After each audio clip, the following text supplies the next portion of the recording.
Yan, magandang hapon po mga kasabong, no? Narito na naman po tayo sa episode ng pagdi-deliver mga kasabong, no? Meron na naman po tayong customer na OFW sa USA, no? Na umorder sa atin ng Trio Pure White Kelso Baby. Yung ating 1 month old, no? Tapos 2 pirasong male na cross na sweater Boston.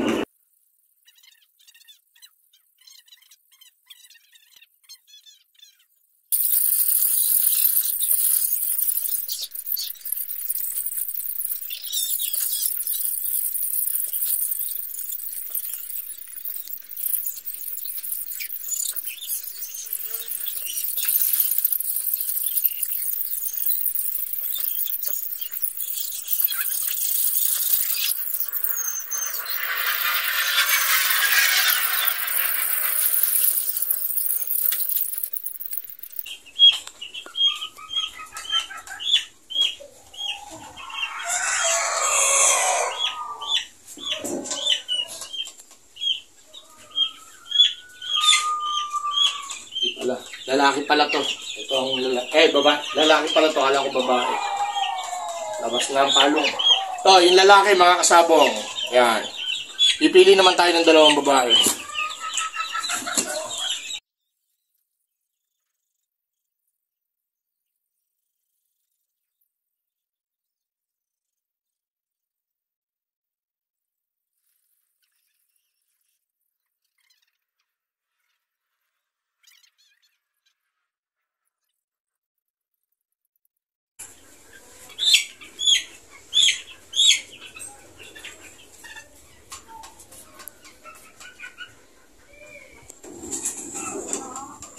Ito, yung babae.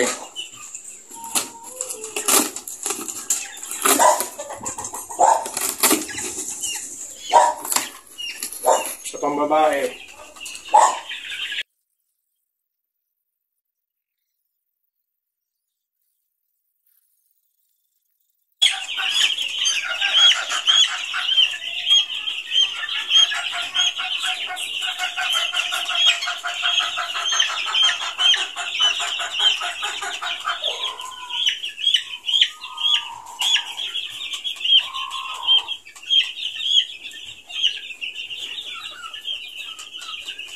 Ang hirap kasi sa puti, mga kasabong, no? Tulad nito, maliit ang ulo.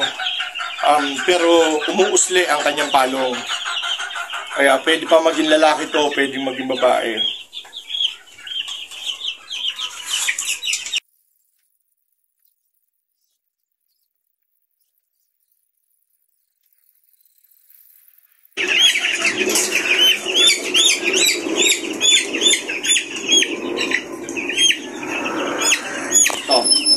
Ito, sigurado na mga kasabong babae ito.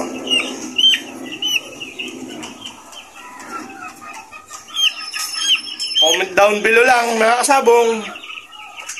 Okay. Okay na, kompleto na ang trio natin ng White Kelso.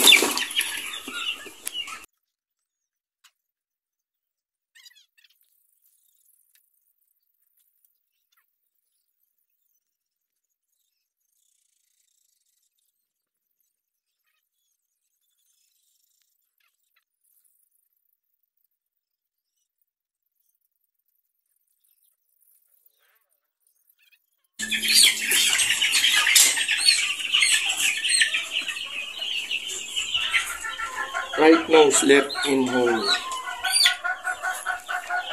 Okay. Right nose,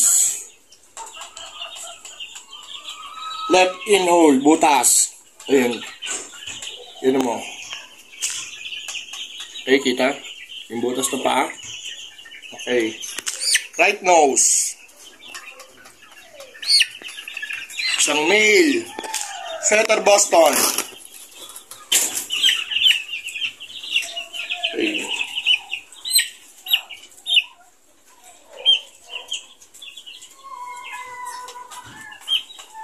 Okay.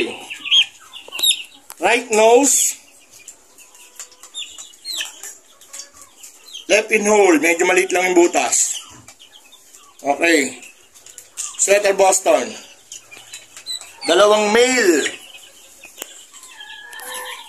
na sweater Boston.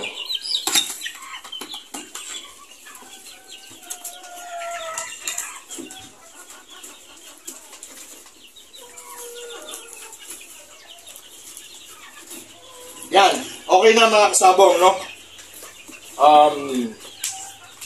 Ito pong ating shipping ng bus to bus ay going po ito sa Camarines Sur, mga kasabong, no?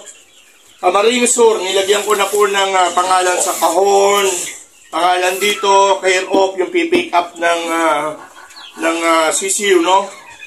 At sana naman po, mga kasabong, makarating ang ating mga CCU sa ating customer ng matiwasay at walang disgrasyang mangyari, no?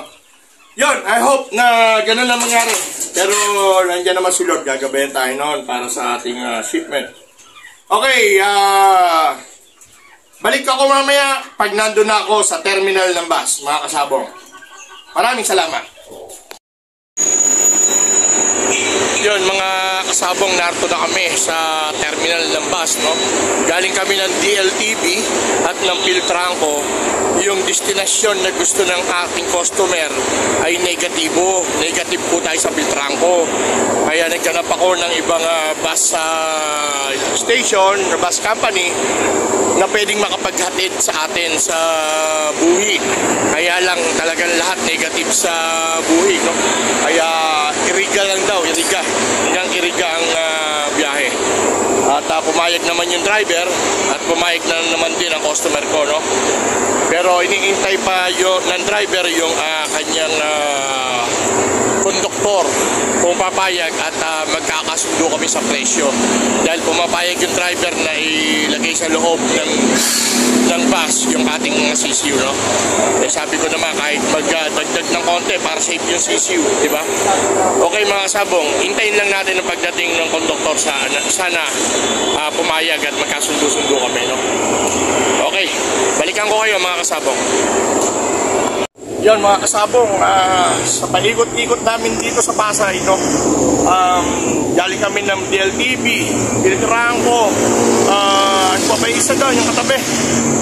Apat na terminal, ito, ang uwi kami sa, Ragais liner, ito, nagkasundo kami.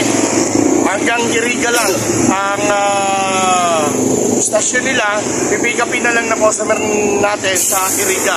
Medyo malayo pa yun, pero pumayag na yung customer. Dahil sa tagal, no? Mga kasabong sa tagal. Kanina pa kami rito, 6 PM pa lang kami, narito na kami. Kaya pumayag na yung may-ari. Kaya ito, papadala na natin kay Kuya. Kuya, hindi ko napapakita yung presyo mga kasabong ngayon bayan.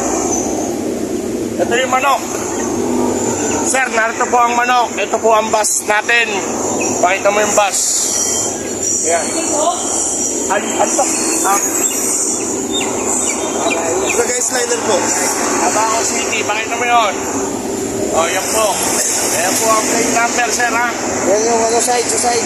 Yung ano, bus number daw. Bus number. Yung pangalan po ng bus para makilala. Ang pangalan ng bus is liner. Mga kasabong, no? Yun. Okay na. Sir, okay na ako. Hanggang dito na ako. Bahala na kayo ng driver, no?